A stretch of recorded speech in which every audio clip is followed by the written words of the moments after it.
So much po for being here. Alam ko po medyo traffic po. I just came back from ano din po taping ng TikTok Clock to promote the concert. So thank you po. Kumain na po ba kayo? Kumain na po kayo? Okay. Hello po. Mr. Junard, hello po. Yes. Yes, Marites. yes, yes, yes. Ano ba latest sa'yo? Itong concert. So, anong ma-expect naman namin dito sa concert mong after a long time, di ba? Yes. Kailan ba yung sikat? Yung first and second po kasi na produced by Viva na concert, which is yung Sikat Ako and Sikat Ito. That was 2019 pa po. Ang No? tagal. Oh. So, I did a concert last April 13. It was produced by Star Image. Pero this time po, this is going to be, of course, obviously Viva po. And then now, I'm very, very excited po kasi this is going to be so much different than what I did nung before. nakaraan po. Kasi ang kinaibahan po kasi nito, ito sasabihin ko na Yes, po, yes. Sige, I'm please. singing, I will be singing men's songs po na gagawin ko pong pambabae. divifying. Opo, pambabae. So this is going to be exciting kasi hindi lang po, kumbaga pinag-isipan po talaga namin kasi yung repertoire. Kasi kailangan po namin maghanap ng mga songs na hindi pa nakakanta ng mga Filipino singers po. Dito. Okay, Yung mga okay. songs na meron pong international and local artist po. Yes. So medyo nahirapan kami at first kasi sabi ko, okay, sino pa bang pag minsan may naiisip kami na kanta na, for example, pwede tong song na to kasi pero once na i-search namin, ay nakanta na yung ganito. So Hindi pwede. I mean, So, kailangan talagang wala. Ikaw lang talaga magagawa nun. we really tried po na ano po, most of our most po Songs, ng mga nasa repertoire po. At nakumpleto mo naman yung repertoire mo. Yes, opo. Sa tulong po of course ng aking musical director na si Sino? Sir Mon Faustino. Siya din Ah, po si ang Mon, musical director ko po nung Ah. Yes. Dahil po yes, matagal ko na rin po kasing kilala si Tito Mon. Pwede ba malaman kung anong song yung isa para may idea kami? Hoy. Pwede ba yun? O, doon na lang sa concert. Mas Isa maganda. lang naman, di ba? Well, sige. Siguro ang Para may, di ba? Para, patikim na rin. may patikim na. Oo, Teka. para na natin patagalin. Ito, Catherine, nasikat ka naman, di ba? Huwag na natin patagalin to. Sige, para ngayon ko lang din gagawin to, no? Sige. Sige po, like for example, for this one na medyo unexpected. Pangarap ko'y di nabot bawal ng gamot. dahil sa bawal na gamot. Labis ko nang pinagsisihan ang aking kamalian. Ang Pero di ba po yun yung key, ha? Oo, Hindi ko po maganda. alam kung ano. Pero yun po, Maganda, isa oo. po yun. Opo. Oo, ang ganda nung ano mo. Yung Opo. Pero di po ako gumagamit, ha? Hindi pa kasi po yung mother ko po mahilig po magpatugtog ng mga Willie Garte songs. So, yes. wala. Maganda yung version mo in fairness, di ba? Hindi addict talaga. Wow. Pwede din naman siguro ako maging Hindi. addict. So, may guest ka ba? Solo mo ba to? Saan ba to gagawin ka? Sa New Frontier Theater Okay. po. Same din po nung dati ko pong pinaganapan. New Frontier Theater, October 11 po. Okay. Isang gabi lang. Isang gabi lang po, yes. Okay. Guest. Sige, sino next? Hindi ka kakanta ng Beanie or SB19? Ay, magkakaalaman po sa Kasi po, ang ginawa naman, Malay mo, di ba? ang ginawa din naman po namin. Actually, meron din akong boy band. Ayan. Mag-isa lang okay. ako, pero magbo-boy band. Ah. Pero po, talagang minekus-mekus na rin po. Ah. Minix-mix na lang po namin. Siyempre, meron pong classic, meron ding bago. Yan. Maganda, okay. Thank you. Exciting. Oh, So, next. excited ako. I'm staying. Hi, good afternoon. Why did it take you siguro mga 4 or 5 years bago mo nasundan yung 2019 concert mo? To think, I mean, I know it's pandemic, but yung iba right after the pandemic, di ba may mga concerts na sila. So ikaw? Siguro din po kasi Actually po kasi nung pandemic days po, parang naano din po kasi kami sa pagla-live stream. So parang after din po ng pandemic, parang we still continue doing live streaming din po. But then, yun nga po nung na-miss ko din po kasing mag-gig. So si Boss Vic, di ba po nagmo-music hall po kasi ako dati, na nire-rent ng Viva, dati yung music hall. So Viva artist perform po sa music hall, pero parang giniba na kasi yata. So Boss Vic, nagpagawa siya ng Viva Cafe specifically para sa mga katulad po namin na, kasi sabi ko din kay Boss, Boss, na-miss ko na mag-gig, baka po pwedeng ano. So he did this and medyo nawili ako. Actually isang taon nag-isang taon din ako, parang regular gig po kasi siya Doon sa Viva Cafe. Opo, magto 2 years na po ba? Mag 2 years na po ang Viva Cafe, no? Yes. Opo, so 1 year, halos 1 year po akong nag-gig sa Viva Cafe. Parang regular, parang twice a month. And then, Boss Vic, actually po, hindi pa din talaga ako masyadong prepared nung sinabi ni Boss Vic na, tara, concert na ulit tayo. Ilang beses din akong umatras muna. Sabi ko, Boss, wait lang, parang natatakot pa ako ulit. Kasi syempre, iba po pag concert scene, di ba? Grabe yung pressure. Pero this time po, ayun, pinag-uusayan. Nung last po kasi, yung nangyari po kasi nung April 13, yung Katrina Zicon, saan ba to ginanap? Sa Samsung Theater po yon, April 13. Bago po ako nag-concert 2 weeks. 2 weeks before po ako nag-concert, na-appendectomy ako, na-operahan ako bigla. So akala ko ika-cancel namin yung concert. Concert ka after 2 weeks? Opo, tinuloy pa rin po namin. Mga almost 3 weeks. April na to. Opo, naalala mo nung ika pa ako nung nag-press conference kami nun. Pero kasi ang hirap na pong i-cancel nung show. Pero medyo in pain po ako noon. Ano tag dito? Painkillers lang naman. What was your first concert and when? And where? 2019 po, sa New Frontier din po. Sabi mo, so 2019 din yung second concert? Yes. May nagkasunod po ni Boss Vic. Same year? Same year po. So ngayon, after nung April 13, name year din po ulit ni Boss Vic. Galing ni Boss. Amazing. Opo. Can you name the artists that you perform with na mga big name artists that you share the stage with? Of course po, ang pinakauna po si Tito Gary. Kasi kay Tito Gary po ako nanggaling from X Factor. Inadapt po agad ako ni Tito Gary from X Factor Philippines noon sa Manila Genesis until Manila Genesis co-manage with Viva po ako. Until ngayon po nakalimutan. 2012 po, 2013. 2012 po kasi yung X Factor. After X Factor, pumasok po kami sa Gary V. So, after 2013, mga 3-4 years po ako sa Manila Genesis, tapos na po ako sa Viva noon. Pero ngayon po, Viva na lang po. Ma'am? Wala. So, Ano po? anyway, kasi umalis ka na, so nasa Viva ka na. Apo. Okay, thank you. Kailangan kasi kilala ka sa pagbirit, ganyan. Yung boses mo ba, aside from yung X Factor, nag-train ka ba to get to that level? Parang lang po, parang self-training lang din po, tapos parang ina-adapt ko lang din po yung mga turo ng ibang vocal coaches, pero wala po ako nung talagang yung may session talaga na ginawa. And is there any song na tingin mo parang nahihirapan ka or takot kang kantahin on stage?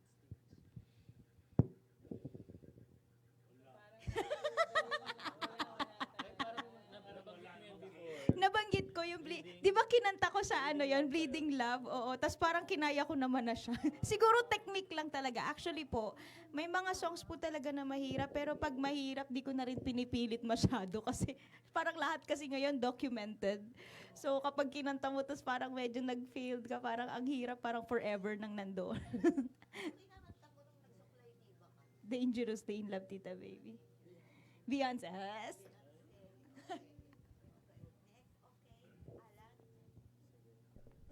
Hi, Kat. Kaya May lang. mga guests ka ba dito or solo lang? Meron po akong mga guests pero hindi ko po muna sasabihin. Pero dahil po lalaki po ang ating mga kakantay, puro lalaki din po ang ating guests. Oh, okay. So sa At ito pa po, meron kaming gagawing medyo kakaiba sa anchor namin na ito po hindi ko po pwedeng sabihin kasi mawawala na po yung element of surprise. sa tingin mo, ano yung challenge or yung may enjoy mo about yun nga, yung gagawing i-divify yung Oo. men's songs? Ayun, syempre nag-uusap kami ni Tito Mon, yun nga kasi medyo challenging kasi paano namin siya gagawing pang diva or paano ko gagawing sa akin. Pero depende po kasi sa arrangement na gagawin din ni Tito Mon. Doon ako magfa-follow. Pero gagawan ko talaga ng paraan to para maangkin natin to. Kasi alam mo po yung parang yung thought po na yes, it's a man song. And of course, parang kung kaya po ng lalaki, of course kaya din po ng babae gawin pong parang gawing i-own ba? Hindi, sorry, not i-own. Sorry. Please quote me. Hindi i-own, yung parang gawa ng sariling version din. Apo. Oo. Na-inspire, actually, it's me doing this, na-inspire din po talaga ako sa mga, of course, first of all, sa mga sa mga idol ko, si Ate Reg, Beyonce. So, yun po yung ipuput up ko to, yung inspiration po ng lahat din ng ito. Tapos may itataas pa ba yung boses mo? Siguro. Hindi ko po alam eh. Oo nga. Hindi ko, alam niyo po sa totoo lang, ano lang po talaga ako, sa tenga po ako, hindi po ako nagbabasa eh. Hindi po ako nagsusulat ng mga notes. Tenga lang po talaga ako. Pero I can play some instruments, but that's it. Pero kaya ko naman siguro And parang nalaman ko may parang meet and greet. Tama ba? Parang sound check, may ganong aspect. Opo. Very Korean na yan. Yes. Doon po sa SVIP na tiyat, meron po siyang sound check and meet and greet. Actually, first time ko lang din gagawin yung sound check kasi dati may meet and greet. Pero pag sound check ba, nasa sound check po sila? Ganun po ba yun? Ganun. Siguro hindi ko alam talaga. So may idea ka na kung anong gagawin mo dun sa So dapat sound check? pala nakaganito na yung buhok ko nun agad dyan sa... Well, siguro kailangan medyo i-minimal namin ng konti yung mga, kasi baka hindi na sila masyadong ma-surprise, no, kapag masyadong nilahat na namin. Usually po kasi pag parang run-through na po kasi ang gagawin namin sa soundcheck eh. So, siguro, ang mangyayari po niyan sa soundcheck, mga patikim-tikim lang. Oo. And parang yung sa ibang artist yata, parang kumakanta sila ng songs na wala dun sa... Kumakanta actual- sila. Oh, magandang idea. Perfect. Hindi ko po alam yan. Hindi ko po talaga alam. Pero, yan. Ayan, parang na may parang added value dun sa Para kunyari. parang para sa kanila lang na Tama nga. Kasi parang even si Tito Gary, hindi niya ginawa yung may sound check sa ticket na nakaka-Korean. Okay, thank you. Thank you, kay Alan. Thank you. Ay! Thanks, Sir Jo. Hindi po abot.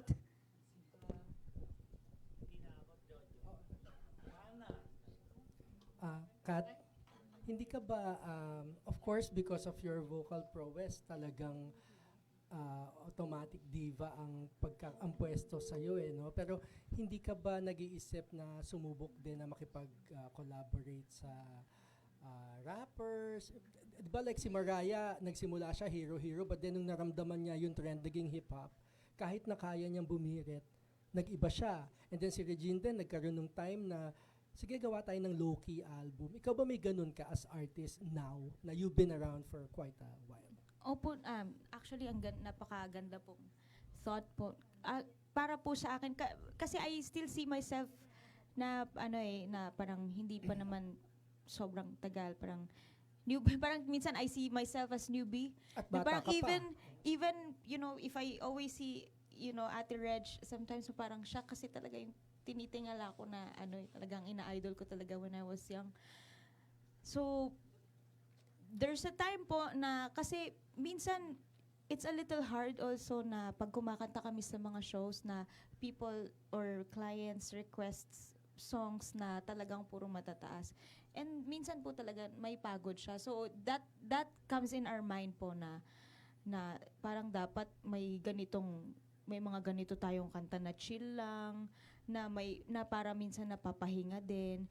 And sa collaboration naman po, if may chance po talaga, yes, I would really love to do that po. Kasi ngayon po, kunyari, merong mga parang, anong tawag mo dito, mga singers po abroad or kunyari especially mga content creators now, na yung mga reactors now sa YouTube na nagre-react sa mga singers.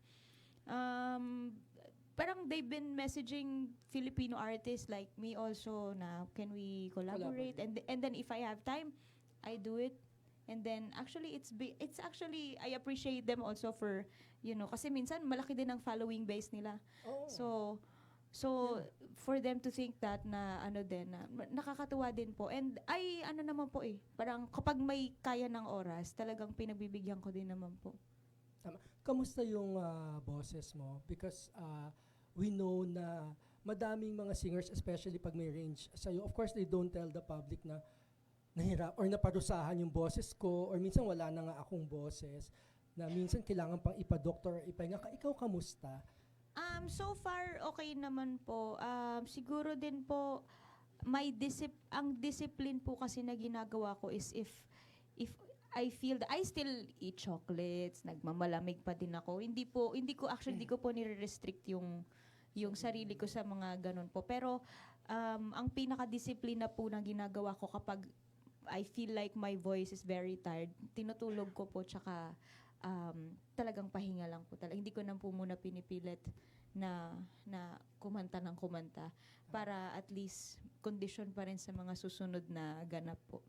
2 more questions. Napansin ko dun sa YouTube channel mo na ang tagal nung huli mong upload. I think yung huli mong upload, Saving All My Love For You. And then, ang sunod na yung mga, maybe this time na Ashoka song. Bakit ganon? Kasi po minsan may mga Like 7 months yung pagitan, di ba? meron po akong actually sa YouTube account ko po, meron po akong mga collaborations with other artists na naiimbak.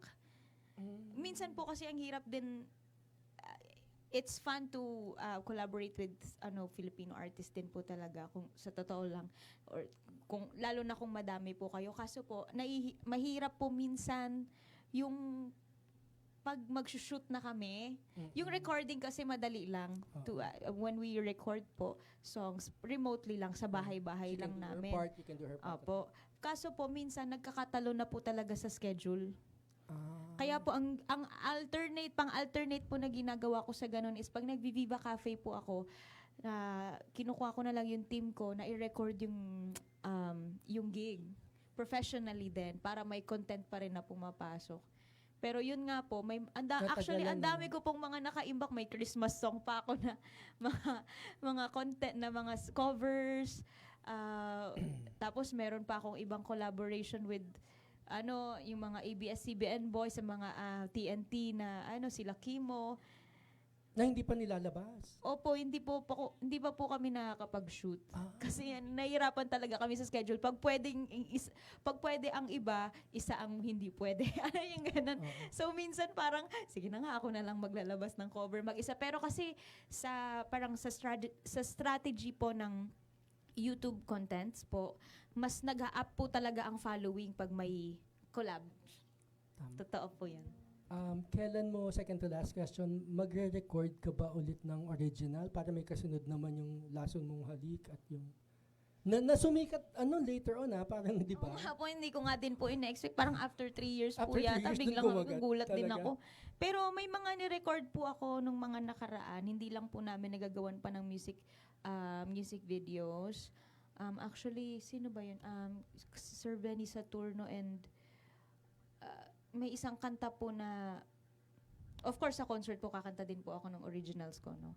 But meron po kaming ginawa ni Sir Venny sa tour, no, na parang malalason mong halik siya. So we'll never know, baka mamaya biglang mag-pop up na lang siya dyan. Kasi yung lason mong halik, sa totoo lang po yung sa first year nun, as in, not even a million views po yun eh. Wala po talaga, nagulat na lang ako after 3. Sabi ko, ay, wow. So, wala man po natin. Final question ko, takot ka pa din ba to make it really big? Like I remember before the pandemic, sinabi pa nga ni Martin na parang gusto kang kunin sa The Singer, but then ikaw lang ang tumatanggi, na parang may ganun kang hesitation to go really big because you can, diba? And people know that. What are your thoughts, please? Siguro po ngayon okay na din po. Great. Kasi malaki na si Kendrick eh. 8 na yung jugets ko eh. Yun lang naman po iniisip ko kasi nagsuschool pa yung bata.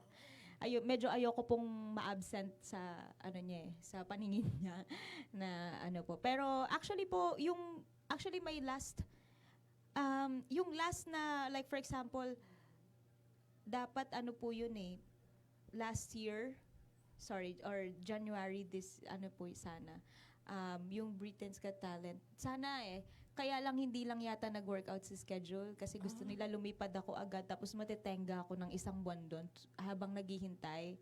So, syempre, sayang naman. December po yun yung parang hihintayin ko. Sayang naman po yung mga trabaho dito. So, syempre, dahil ako po ay isang alipin ng salapi, pipiliin ko po ang trabaho dito. Diba?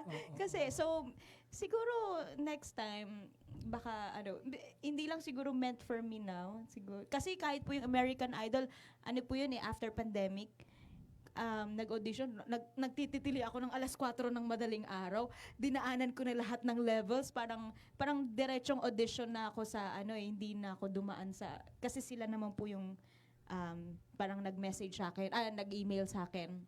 Tapos, ginawa ko yung audition 3:00 ng madaling araw kasi iba yung oras sa kanila doon. So, 3:00 ng madaling araw dito. Tapos parang after level 4, kaharap ko na yung mga producers ng show. Sabi niya, can you come here next week? Sabi ko, ay, wala po ako dyan. Akala nila nasa States ako. So, sayang talaga yung American Idol na yun. 2 years ago. 2 years ago. 2022.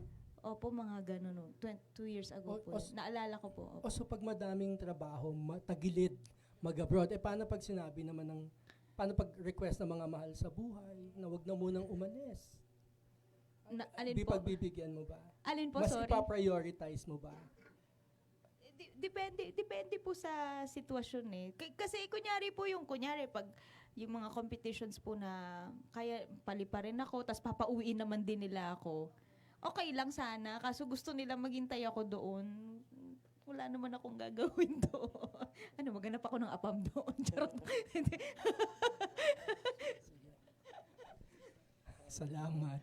Thank you po. Hi, ayun, pwede naman mag-adjust. Pero to add to the previous question, hindi na nag-reach out sa yung American Idol since then? Hindi na. Or hindi ko po alam kung may American Idol ba ngayon, pero parang hindi na. Baka yun po yung nagra-run ngayon. Kasi siya parang pa kasi siya, in advance yung nila noon eh. Parang naghahanap na agad sila. Naalala ko, iba't ibang, naka-zoom kami noon, iba't ibang bansa yung mga, tawag dito? Yung mga nag-audition. Sabi ko, ay, shit. Sabi ko, sayang. Sayang talaga. Pero wala naman, yun nga, walang panghihinayang sa part mo na sana may option na lumipad ka doon ng sandaling panahon. Nahinayang ako. Actually, may tourist visa naman ako, kaso that's illegal if I do that eh. Baka mamaya maano pa ako doon. Oo nga naman. Ayoko mag-risk ba? So, let's talk about the concert again, Sikat version 3. Yes. Alam namin na ikaw very collaborative ka sa mga project mo, concert or shows. Pero this time dito sa Sikat version 3, gaano ka involved dito sa concert na to? Actually, hindi ako masyadong kasi po ngayon since it's going to be with Tito Mon Faustino, tiwala kasi ako kay Tito Mon, isisend niya lang sa akin lahat. Ang tanging trabaho ko lang is kumanta. gawan ko ng sarili kong, gawan ko ng paraan paano ko magiging Katrina-fied. Paano ba tawagin yon? Diva-fied. Cat-fied. Yung ano. Pero it's going to be challenging po. Kasi these songs, hindi ko pa, kumbaga, familiar ako sa songs po, pero never ko pa kasi itong,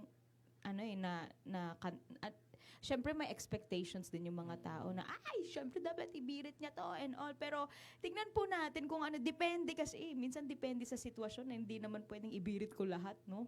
Pero I can assure sa mga manonood na talagang aayusin po talaga namin to. Kasi it's really a different idea. Nung ginagawa po namin to ni Direk Paulo Valenciano, nung bigla niya naisip na, what if you sing men's songs? Sabi ko, hoy, pwede. Tas ang dami na agad umandar sa isip. Even sa wardrobe, ayan na, grabe na yung mga ideas. So sabi ko, hey, Paulo Valenciano po, apo. Yes. So, ano yung mas nai-enjoy mo? Yung involved ka o yung tulad dito ng version 3 na parang bibigyan ka lang ng material at ikaw na yung mag-iisip kung paano mo siya gagawing Katrina-fied? Actually ngayon mas less Stress.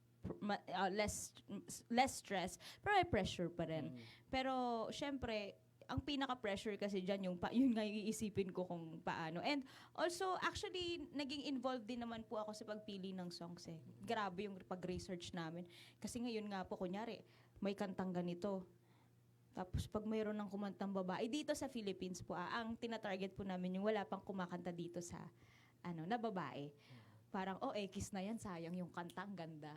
Diba? Tapos iisip na naman kami ng bago. So, challenging din po yung pag-iisip ng mga songs, actually. Sige, last question na lang. I think this effort to parang do something different is part of your way to reinvent yourself or to stay relevant. Well, ito sa akin lang to, no?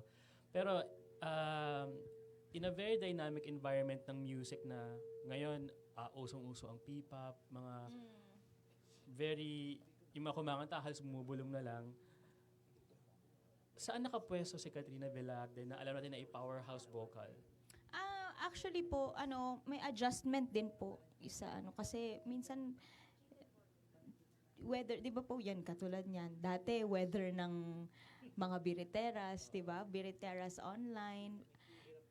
Actually, mas mahirap hindi makipag-compete, makipagsabay sa mga nagtitrend ngayon. Kasi parang na-establish na kami, kunyari ako or yung mga birit singers, nang bumibirit kami.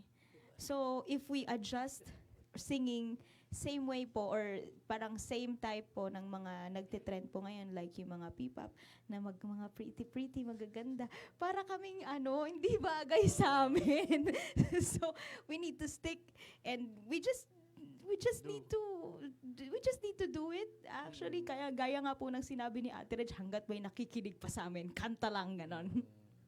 Maraming salamat. Thank and you. good luck to your Thank you. concert. Hi, Sir Jo.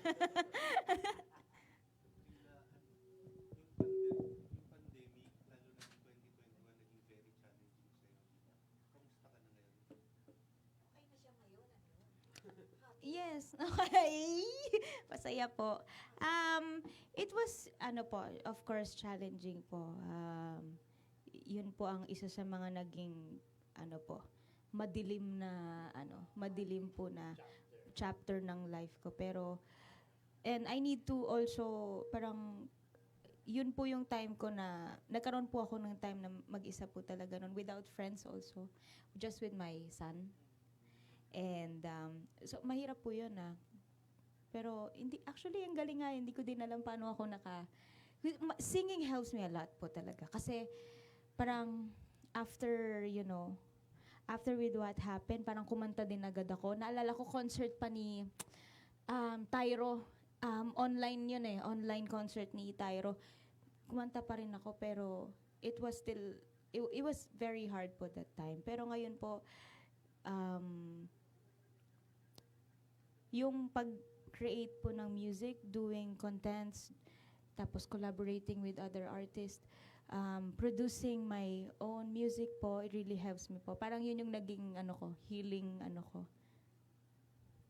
Noong 2019, pinanood ko yung concert, may segment doon tungkol sa love story niyo. Dito ba sa upcoming concert mo, may tribute ka para sa kanya? Kasi malaki yung influence ng music niya sa'yo.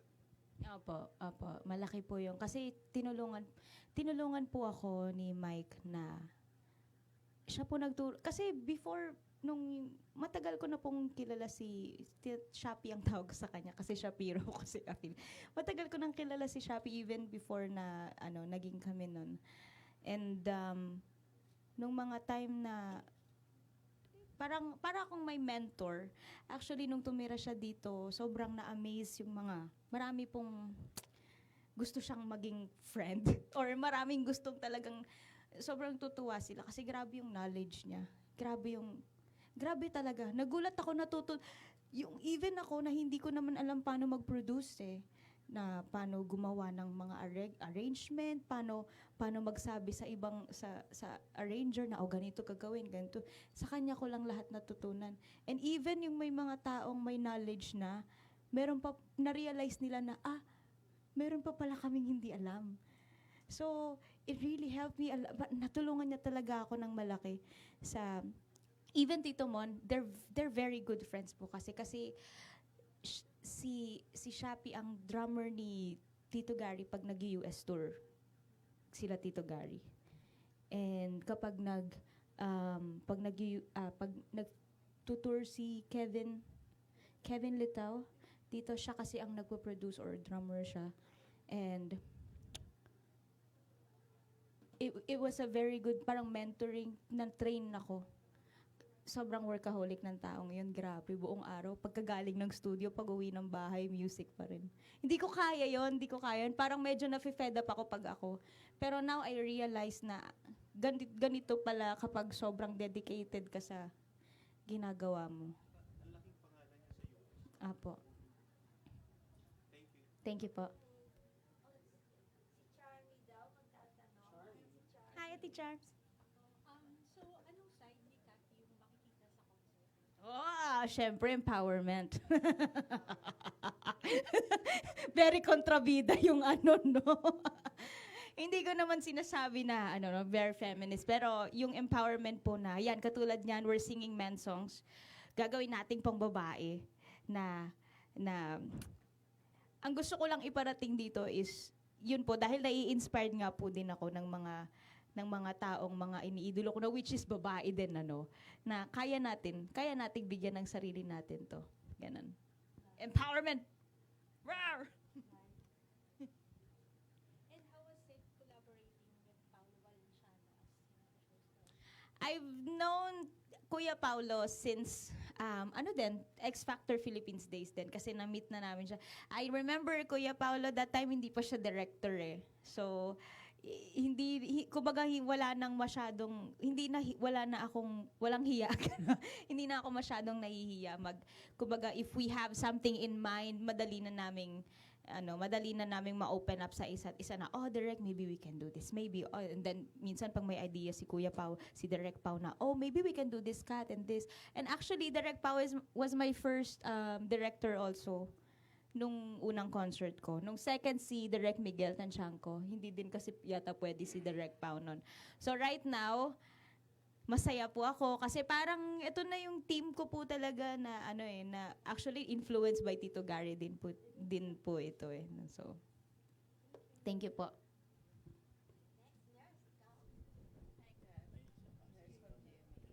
Ay po. Question na kasi naalala ko yung pagiging supply diva mo. Talagang maraming nanonood that time kahit online lang. Anong masasabi mo sa old self mo ngayon na sikat ka na? My old self, ang itim ko nun. Mukha ko yung burnal. Hindi, joke lang. Hindi, pag nakikita ko yan, sabi ko, grabe this girl. Grabe ba ako? hindi, grabe kasi talaga ako noon. Pero ngayon, maitim ako. Pero, charot lang. Actually, kailan ko ba huling pinanood yung video na yun?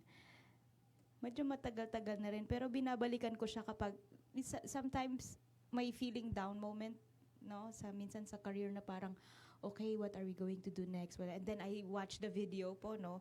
And then, tinitingnan ko how international artists recognize the video. Sabi ko, parang hindi naman po ako nagbubuhat ng ano, pero sabi ko sa sarili ko nun, hindi to nangyari sa ibang nagtitrending na mga ano ngayon na nare-recognize yung video mo ng mga international artists.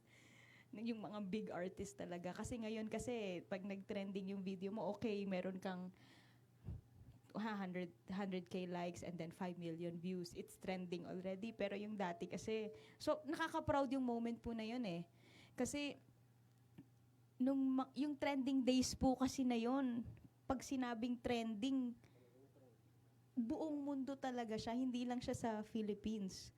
So, tapos alala ko, kasabay ko pa nun sila Petra Mahalimbuyak. Yun pa yung mga content creators na kasabay ko nun. Pero hindi po ako content creator. Nagulat lang din po ako na dahil sa video na yun, nandito po ako ngayon. So, sobrang thankful po ako sa how I see myself now. Unlucky po. Sobrang lucky kasi from just doing singing contest sa mga barangay. And ngayon po, I remember judging nung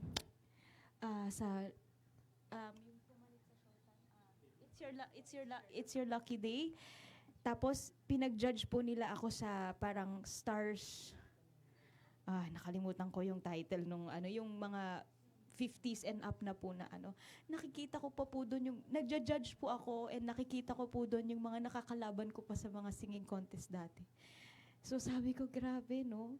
Yun din yung sabi ni Kuya Lucky, na parang, how do you feel, Kat, na dati kalaban mo sila, tapos ngayon ikaw na yung nagja-judge sa kanila. Sabi ko, parang hindi ko nga po kayang mag-judge. Kasi itong mga singers po na to, galing amateur magagaling po kasi talaga sila. Siguro po, it's not just meant, no? Minsan po kasi may mga ganun sa life, no? Pero kung nasan ako ngayon, sobrang na-appreciate ko talaga. Kaya po, every time na I'm singing, I always do my rehearsals, mapa-rehearsals. Kasi what if this is gonna be my last performance? Ayoko namang mapunta sa social media yung nagaganyong-ganon lang ako na, no? So, yun. My worst fear? I don't see myself parang doing something else. So my worst fear is if I lose my voice po. And lastly, kilala ka sa mga cover songs. No? Ano yung pinaka-challenging song na kinover mo and why? Feeling ko yung itong last na ginawa ko with Jessica Villarubin, yung Air Supply medley. Kasi po, yes, kasi nung ginawa po namin siya, of course, it's recording, no? Kumbaga, may pahinga ka. Pero nung tinry na namin siyang kantahin ng live, mahirap siya. Kaya ngayon po yung sinasabi ko hindi din madaling kumanta ng panlalaking kanta kasi pag ginawa mong pambabae pag flip mo siya na pambabae, mag-iiba din yung mas lalo siyang kasi syempre parang meant po siya para sa lalaki yung song Tapos gagawin mong pambabae, ayun. Ang sakit sa lalamun, Air Supply pa. Oo. Thank you po. Cut after ba Shopee requirement na sa mga ang magpapaligaya sa iyo ay musically inclined? Hindi naman po. Kasi naman po,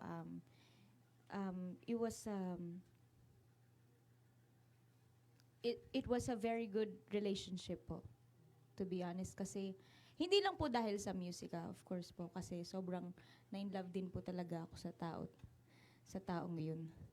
Sobrang galing. Natutulala na lang talaga kami kapag, Boss Vic met him. And grabe yung conversation nila. Minsan parang gusto ko na lang mag-exit. Pero yung sa relationship po, not necessarily naman po na kailangan musically inclined. Kasi minsan kailangan din ng break. Sa parang, kasi ito na po yung parang ito na yung, na-adapt ko na po kasi yung mga naturo niya sa akin eh. So parang yun na din yung ginagawa ko ngayon. Apa. Happy naman.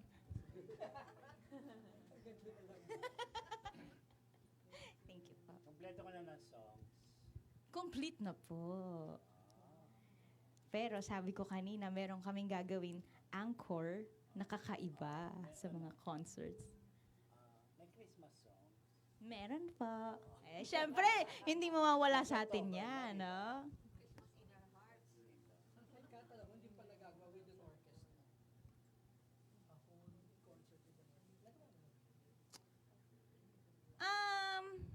Hindi, yung concert po dito, hindi pa po. Pero I was able to represent Philippines po sa Dubai noon. Full orchestra po yon. 28 different countries na puro babae, Firdaus Orchestra.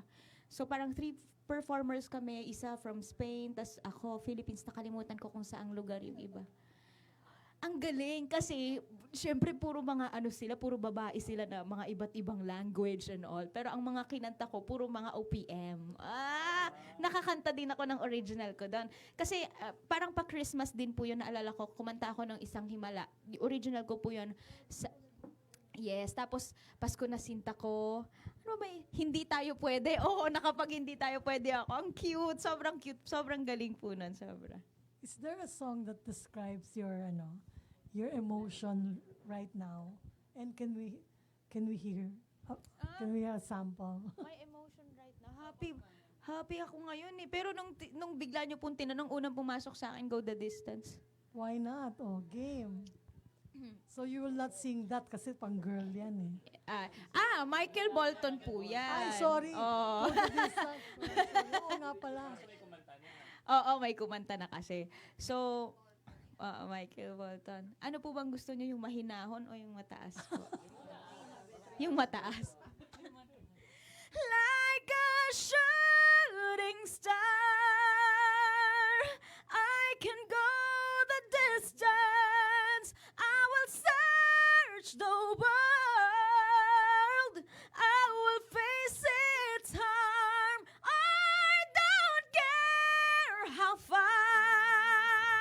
I can go the distance till I find my heroes. Welcome waiting in your arms. Wow, galing! Thank you. Thank you. Actually po, ito pa po, actually po, nung, Thank you. while nagbabrowse po ako sa social media, pinopost ko po yung mga, pinopost ko po yung posters ng concert. Merong isang, parang, hindi niya naman, nagpapatawa lang naman siya na parang sabi niya, buo na po namin tong concept tapos sabi niya, sana wag kang kumanta ng Whitney Houston dyan, wag kang kumanta ng Celine Dion, wag kang kakanta ng mga diva, Mariah, wag kang kakanta ng kasi tawag dito, sabi niya, kasi may running joke kasi sa social media na may nang bash kasi sa akin na paulit-ulit daw kinakanta ko pag Viva Cafe. Pero, tapos sabi niya, kasi paulit-ulit na kinakanta mo, nakabili na ako ng ticket, see you. So, nung sinabi niya yon, sobra akong natuwa. Kasi parang out of nowhere na ito yung concept na nagawa namin. Tapos parang may magsasabi ng gano'n na, oo, hindi ako kakanta ng mga Whitney. So, ang galing, ang cute. Cute lang. Na-share ko lang.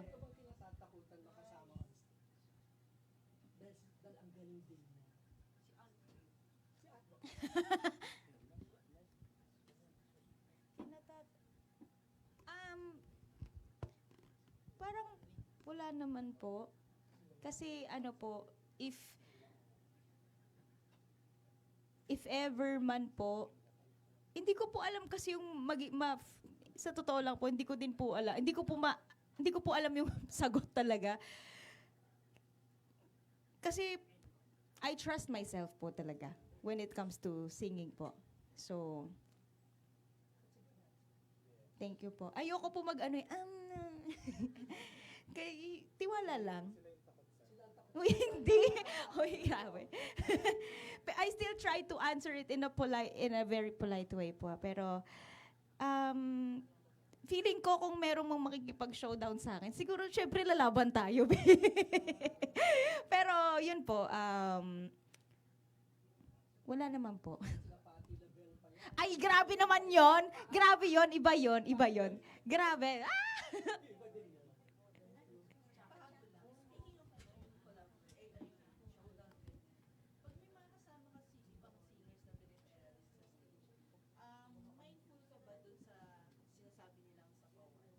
Sobrang mindful po ako kasi galing po ako sa girl group eh. So, alam ko po kung paano talaga mag-adjust. Kasi kapag lahat na po is naghihiyawan na lahat, hindi po siya, maganda man pakinggan sa live, kasi parang siya yung goosebumps. Pero in a sense, kapag nawawala yung heart eh. So, since galing na po din ako sa girl group, yung adjustment talaga, lahat, kumbaga naaral ko na. Naaral ko na. So, sobrang mindful po ako sa ganun. Actually po, kahit sinasabi na, ang dami pong nagsasabi na parang lagi daw akong, hesitant na Pero kasi hindi naman to showdown eh. Kung ang title is showdown, nakatulad ng ginawa namin ni Ate Lala nung ASAP Versus, the title says ito, versus. Pero kapag mga production number na madami kayo, na ang ganda-ganda ng kanta, makabagdamdamin, parang hindi naman kailangan po. So, okay lang po. Kasi parang alam na din naman, if I sing solo, alam naman na po ng tao siguro yung kaya ko pong gawin po ba. So, thank you po. Yes! Hi, Sir Irving. Yes, na-mention earlier yung American Idol. So, kung natuloy yun, ano yung magiging audition piece? Gusto ko there's a winner in you. Yun ang gusto ko talaga. That's the first thing in my mind. Pero nung nag-audition po ako, nung nag-audition ako, nung nag-audition ako ng 3 a.m., pinakanta nila ako ng 2 songs. Parang level by level kasi siya. May level 1, level 2, level 3. Iba-iba yung nami-meet mo. Oh, this is parang yung parang pa-big bosses. Biglang big boss yung huli. So, nung first level, kinanta ko, Don't You Worry About a Thing muna. Tapos nung second level, Somewhere Over the Rainbow. Tapos nung third level and fourth level, ni-request na lang nila yung Don't You Worry About a Thing. Yun na daw yung gusto nilang kantahin ko until So, sabi ko, pag nagawa ko to, sayang kasi nag-prepare ako. Pinaghandaan ko yung audition. Sabi ko, ano ba yan? Ba't naman nila biglang inisip na nasa States ako? Siguro kasi that time I was with Mike pa. So akala nila sa States ako nakatira. Sabi ko, sayang talaga kasi Philippines! Di ba? Char. Okay ba?